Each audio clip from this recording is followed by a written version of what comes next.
This is Tatiana Alexieva, and I feel so grateful for an amazing opportunity to talk with John Chancer, a talented actor and narrator of many award-winning audiobooks. He has been heard on many radio dramas, documentaries and cartoons worldwide, and today we'll be talking about his creative journey and his role as Snufkin in the adventures from Moominvalley. Did you watch the Moomins in Russia then? Oh, it's different for me. Actually, I got involved into this whole franchise quite recently, since they created the new adaptation, 2019. So since then, I started to watch, and then I got into the 90s show, and I started to reread the books. I read the books before, and yeah, here I am. So I'm quite recent in this. Okay, all right. It's just curious because the Moomins, it has really taken off. The last couple of years, I've been sort of inundated by people. Some guy's got a compilation of mine up on the internet or on YouTube that he put up about a year and a half ago. Mm-hmm. And it's sort of my greatest hits, Snufkin. It's had like 3 million views. Yes, absolutely. It was a surprise for you.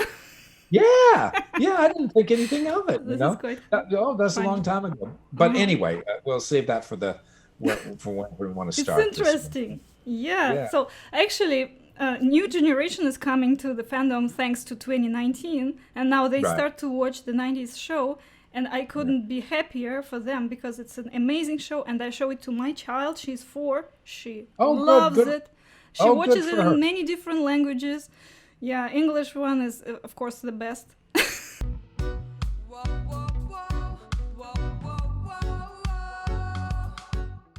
When I asked people what exactly they wanted to ask, and many of them, they just want to ask you, how are you doing? And then many of them express their thanks.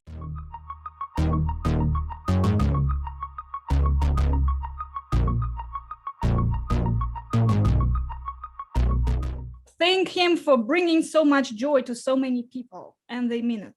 I just want to thank him for his amazing job. And the other person said, I just like him to know that he's exceptionally talented, and his version of Snufkin's voice has always been my favorite. Yeah. And Mr. John, how does it feel to be so iconic? It's just all of a sudden hit me. Yeah, absolutely. So this is a real thing happening just behind the curtains there in the internet. Yes. They've taken a long time getting there, but it's sweet when it came. Yeah, well, it's more popular in Europe than in America, but it starts to get more and more popular in North America in general. Right.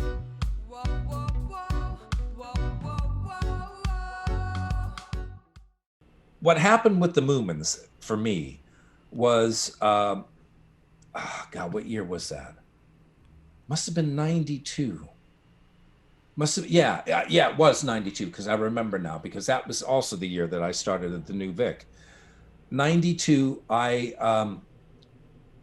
live in London, and I've lived in London from about 1987, okay? And my agent arranged for a few of us in his agency. Did I even have a voice agent then? Yes, I did have a voice agent, but this came through my theatrical agent. And he arranged for a few of us to go down to Cardiff. They paid for our way down there to audition for this Moomins cartoon. And I didn't know anything about it. Oh, wow, interesting. I'd never heard of the Moomins, knew nothing about them. They're a Finnish cartoon. That's where they started off in Finland. Tove Jansson, I knew nothing about her, knew nothing about the books, knew nothing. I went down there, and this woman who eventually ended up directing us said, I like your voice for this guy here. Can you just do some of the dialogue? And, basically, they just showed me the character. They gave me some speeches to say, and I did it and left and went home. And then I found out that I got the part. And from 1992 to, like I think I mentioned, 1999, we keep going down there. myself and Toni Barry, who played Little Mai.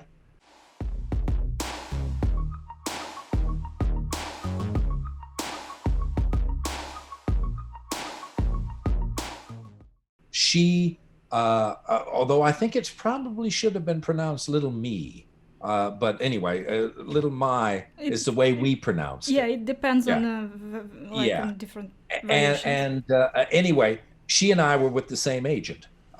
So she played Little Mai, I played Snufkin, and we used to go down every now and then. They would,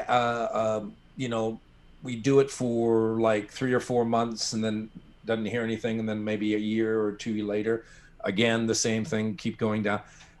Never ever saw. Nobody ever discussed anything about how to play it, Oh, what goodness. kind of character he was. So They would unexpected. show us what we'd see the cartoon, we'd see the lines, they'd have us back in those days, you'd have the script on a piece of paper. And it was like, go. And you would have to, it would be literally like that.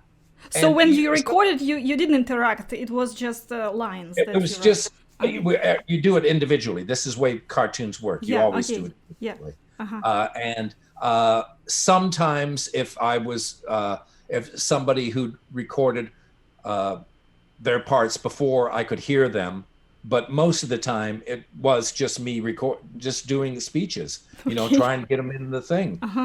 And we actually recorded from a Japanese translation. The original Finnish went to Japan, and then they dubbed it in Japanese, and then they sent it to Cardiff, Echo Studios in Cardiff. It was done by the BBC. The BBC commissioned it, and Echo Studios in Cardiff. That's where we recorded it, and we recorded off a Japanese translation. So I never even heard the Finnish one. Wow, interesting. So it's like a double translation. Yeah, it was a double translation. Yeah. But And did you have any specific directions on how to pronounce a certain line? No. Well, like for instance, Little Mai. We're all gonna. I remember this director, and I can't remember her name, but she directed most of it. She didn't direct all of it. She didn't direct it to start out with, but then she directed all of it afterwards. And she was a Welsh woman, and she said, "We're going to call her Little Mai, and if I'm wrong, well, we're all going to be wrong because that's how we're going to pronounce it." And so that was Little Mai. And so, as I understand, you never improvised. You always had lines to read. Oh yeah. Cartoons. If you're there at the initial stage, then you have some leeway. As like if I know I've seen a few documentaries of them doing the Simpsons or something, where they get the actors in to do the lines, and then they kind of put they draw the characters in around the actors, like they do with games. Yeah. When you voice games, although the games are always scripted as well, when you voice games, they put a camera on you, so it's looking at your mouth. And so they can draw nobody draws anymore, but they can do the computer generate the character around your mouth movements. Yeah. But with the cartoons that I've done, because they've always been drawn first, there's no improvisation. You basically have to get the line in when the guy starts to move his mouth and make sure it finishes by the time he ends the mouth. Oh, okay. And so Yeah. that can be quite tricky. Oh, there's a lot of little details that make it really quite sophisticated. It's not that simple as we might think as viewers, right? It's from the inside. It's quite. Well, I think people as viewers sometimes think, well, they just make it up as they go along. Easy, but no. From the inside, it's really hard work, and there's a lot of work to it. Lots of pieces in play. Yeah.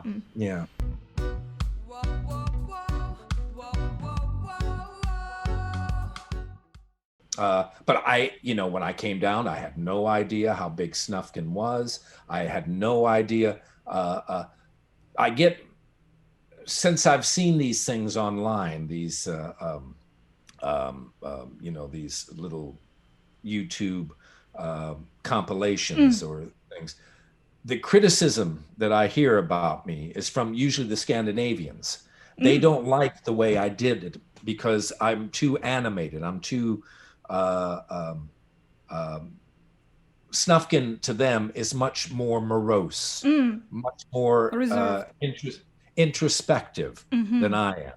But I was just doing, I was just seeing what was on the screen. There was no sort of like discussion about it. I just did, so if it looked like he was going Yahoo or whatever, that's what I would do.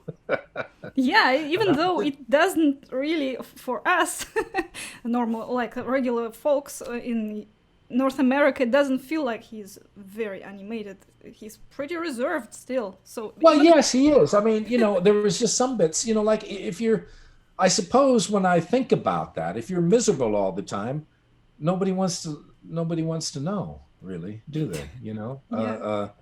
So I suppose I put life in him. I just did it. There was no great thought in it, I suppose. Okay. I just kind of did.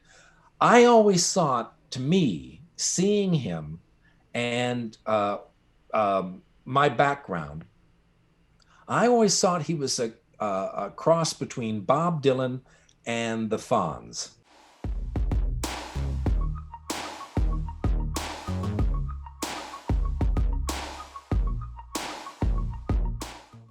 You know the Fonzie no, from Happy Days? Oh, you're so young, you don't know these things. There was a big show in the 70s called Happy Days, and it was set in Milwaukee, and it was set in the 50s.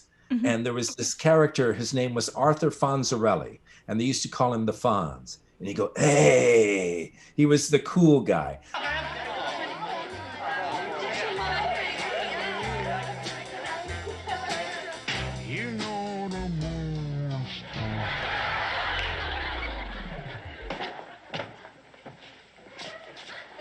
They all these people, Ron Howard was in it. Ron Howard, the director, big Hollywood director. Well, he was originally an actor. And when he was a little kid, he was in the Andy Griffith Show, which was one of my favorite shows of all time. And then in the 70s, he did a movie called American Graffiti, which was George Lucas's big break. Indiana Jones, Harrison Ford. Harrison Ford was in it as well. And it was set in actually American Graffiti was actually set in the early 60s. But they did a show which was based on American Graffiti called Happy Days. And it was set in the 50s. And Arthur Fonzarelli was the guy that all the kids ran to when they had trouble. Help me, Fonzie. And he would, it's going to be cool. It's going to be fine. I'll take care of it. Hey. Kind of like an older brother. Yeah, kind of like an older brother, an older, smarter, streetwise guy. And so I always thought that Snufkin was a bit like him, a cross between him and Bob Dylan. Yeah, it's pretty accurate. and he was quite philosophical at times. And so that's where if I had any inspiration on Snufkin, that was it. Oh, wow. Those two. Oh, thanks for sharing that. And have you watched the show, the 90s? No. No, I've never watched. Okay. I knew that they had it because, do you know London at all? Well, I know it's the capital of Great Britain. But you've never been here? No, I've never been to London. Okay. There's a section of London, it's kind of a bohemian section called Camden, Camden Town. And there's a lot of shops and markets and things there. It's a big sort of like a lot of tourists go there. It's quite a trendy area. And I was there with my wife. Well, it was before lockdown. I think it was the summer before lockdown. And they had a Moomin shop.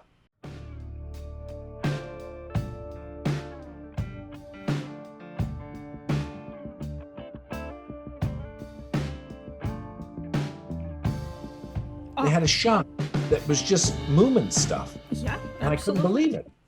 Oh, right, you knew about this. Well, in Europe, you have these things. Yeah, not here. Right. Because if we go, like we went to Finland, and it's a huge thing there, and it was everywhere on every corner. Yeah, right. Right. Back then I wasn't that interested. Right now I would be more interested. Yeah, interesting. Right. Yeah, that's we don't have this unfortunately in North America.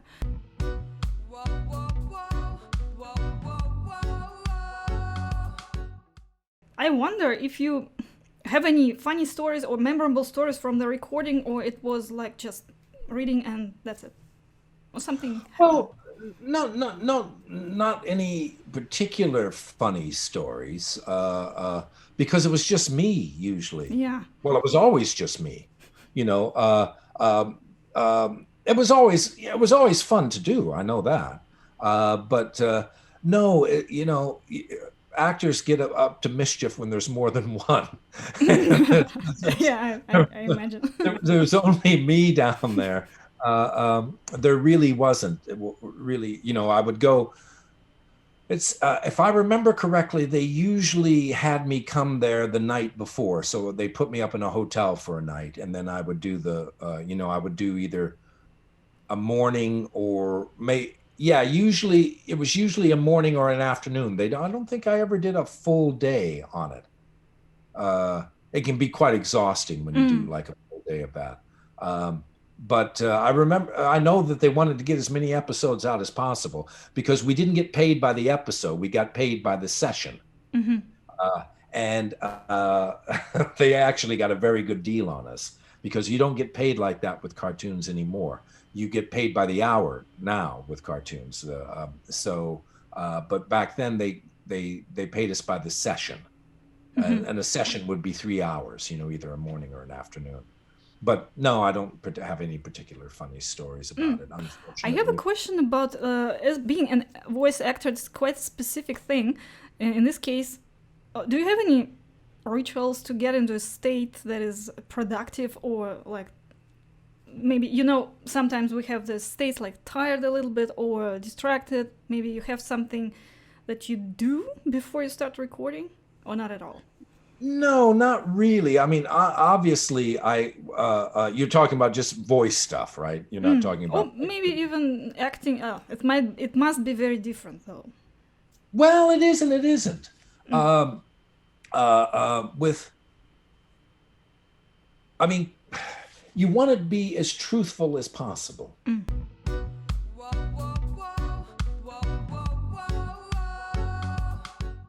I've done a few series of cartoons. I've done the Moomins, Chuggington. I actually checked this out, and the voice is quite changed through the computer. So I couldn't recognize your voice. Oh, what, the Chuggington? Yeah. Was it the American version or the English version? Maybe it wasn't yours. It could have. There's a thing about, I don't know why, apart from Mickey Mouse or the Disney cartoons, if a cartoon is, and Chuggington was done here, like Thomas the Tank Engine. Yeah. Thomas the Tank Engine in Britain is done by British actors. Thomas the Tank Engine for America is done by American actors. Okay. Yeah. And the same way with like Angelina Ballerina. If it's geared to sort of under fives, they change it for some reason to the native accent. Mm-hmm.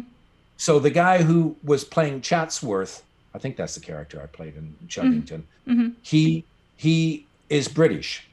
But then the American version, which I thought, they might not be showing it on TV anymore, I don't know. But the American version would have been me. Mm-hmm. And I would have thought you would have had the American version in Vancouver. Yeah, I just checked it on YouTube, so I'm not quite sure. Oh, you didn't say? Okay. Yeah, it might not even be playing anymore. I also do another Scandinavian one, but these are just movies, and it's the Scandinavian name, and I really like this one. It's called Bumsy in Sweden, but we call it Bamsy because if you say Bumsy for Britain, it means your bum. Yeah. And that's really nice. I really enjoy those. Those are really good. They're a Swedish company, and I always get to play the villain in it. And Bamsey is this little sort of teddy bear that has this honey that makes him super powerful, this super honey. Oh. And I'm always trying to get the super honey from him. And those are lovely. Those are really, really. Robozuna. Robozuna is Well, the name. yeah. The one that, the last one. I'm not surprised. It's hard to remember Yeah. the name like that. Okay. Yeah. Oh, how cool. Yeah.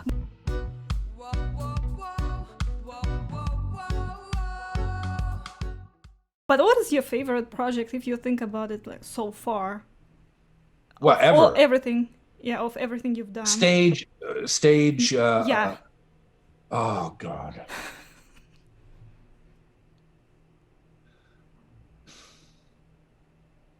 I would say that I like being on stage the best. If I had my choice of just, which is not so great now with COVID and all that. It's very But different. if I had a choice of, I only have to do one thing and be on stage, there's a lot of things I've enjoyed doing. It often has to do with the reason why I like stage so much is the camaraderie of the company. And it's a lot of fun. Which sounds an exact opposite of what you've been doing with cartoons. Well, yes, being by yourself, yes. reading the lines. Yes, and audiobooks as well. That I do a lot of audiobooks, and that's just you on your own. But really though, stage is just great, and I've had some really lovely experiences working at the Orange Tree here in London. What's in Richmond actually. Some great tours that I've enjoyed doing. Some regional theater that I've enjoyed doing. I did a play about 30 years ago in Frankfurt with one of my guy who's become one of my best friends and has been, we've stayed in touch since then. That I guess I enjoy the best. Any one specific thing, it's kind of hard to say, because I really enjoyed my first play in Britain was The Glass Menagerie. And I really enjoyed doing that. But my last play that I've done over here was The Sting. And it was the play is nowhere near as good. It was a movie in the 70s, The Sting, and this is a stage version. It's nowhere near as good as the movie, and the play itself is. But I enjoyed working with the people that I enjoyed with that I was working with, and I enjoyed the venue. It's the Wilton Music Hall, which is this ancient theater that's been restored here in near Tower Bridge in London. And it's just, that's what I like the best. Yeah. I enjoyed doing the Moomins very much. I enjoyed, it was never drudgery. I enjoy working, period. And almost everything I enjoy. I did a TV a few years ago where I was this sort of guest lead in this sort of silly comedy called Top Coppers. And that was a lot of fun.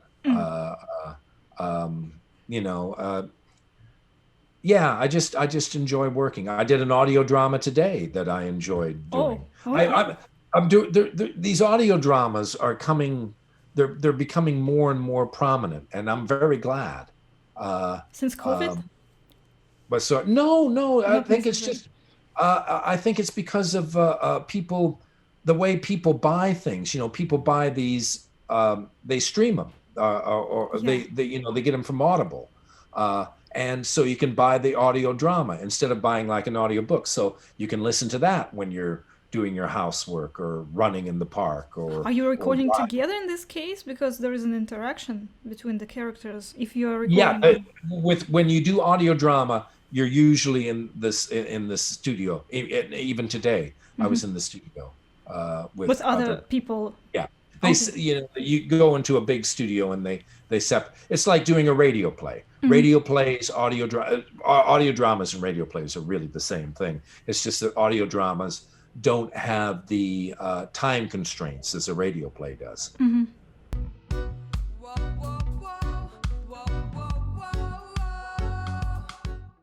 from all those books, is anything that really stands out for you from books that you narrated? Oh, the books. My favorite all time is The Grapes of Wrath.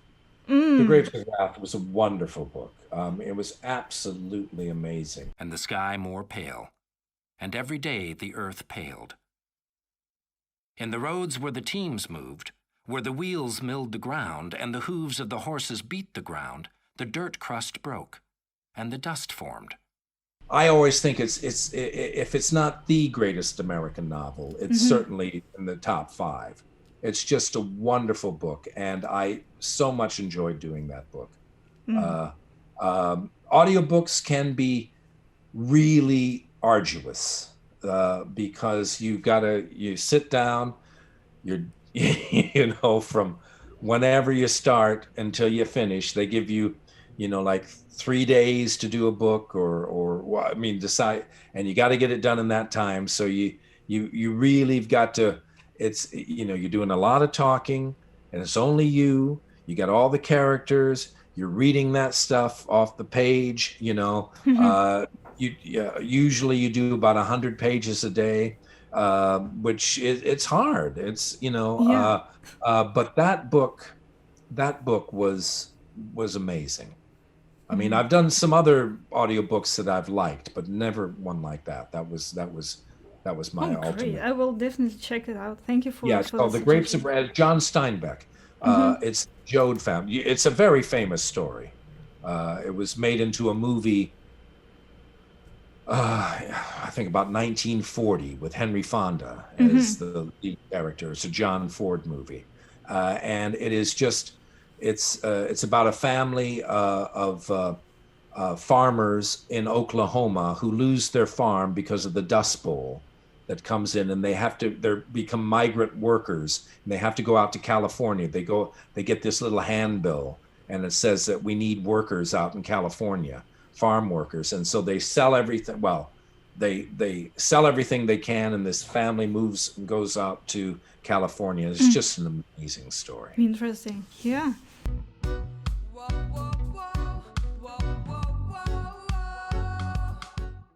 I wonder if you think about your career, like being an actor might be like difficult from what I think, because it's just my imagination. Again, I've never been an actress.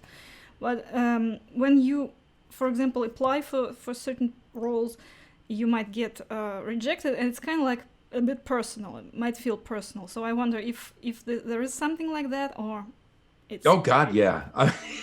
What's the best way to kind of, because many people, like, it's a universal human condition to feel a fear of rejection. So what's your best advice for kind of like be okay with no's? Well, the thing is, if you're going to be an actor, if you have that aspiration, and unless you are lucky enough to be born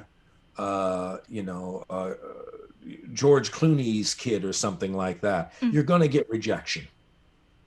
You're going, it's going to be, you're going to get rejected, and you're going to get rejected throughout your entire career.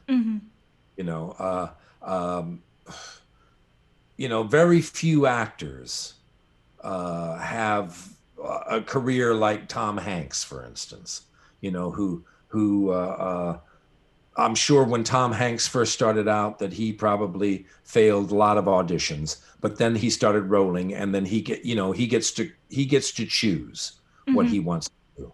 I know, for instance, George Clooney struggled for a long time, and then he got to a position where he gets to choose. That's always going to, and even when they don't have to choose, sometimes they get bad reviews, which can be, disheartening. Oh yeah. It's just, it's a real tough profession. And anybody who's starting out, basically, if you can do something else, do it. If you'd be happy doing something else, do it. Good advice. But the thing is, every actor I know, regardless of their age, they always want to keep going. As long as they can talk, as long as they can obviously with stage or television or film, remember the words, and they just want to keep going because there's something, I don't know what happens. We get dropped on our head or something when we're kids. There's we have a deficiency that we have to keep going. You just have to keep doing it. Yeah, so it's exciting. So it has its sides that are really, really attractive. Yeah, I mean the attractive sides is you get to go. I've got to go all over the world with it. It's wonderful when you're like on a hit play that's doing really well, and you hear that response from the audience, and you hear the applause at the end. No, it can be. There's some amazing people in the business as well. There's some really lovely people that you have great conversations with, great times with them. So there's all this, so there is advantages, and you get paid for it. What do you like to play more, bad guys or good guys? Bad guys are more fun than good guys. But it doesn't matter. I suppose if it came down to it, if somebody said you want to play the villain or the hero, I'd always want to say the villain, I think. But no, it'd be nice to play the hero too, as long as they ask me to play it. Whatever, as long as I'm there. I have one little request from someone who asked you to say hi to Lars. Hi, Lars. Awesome. I think the guy will be got it in one take. Huh? You made his day. Thank you. It's so generous. Thank you so much. It was so awesome because you answered so many questions, and it was really interesting to hear your perspective. It's so happy to hear that you have projects and you're doing well. Well, thank you. Nice to hear that. Thank you so much. Yeah. Okay, you take care. All right. Take care. You take care too. All right. Bye-bye. Bye-bye.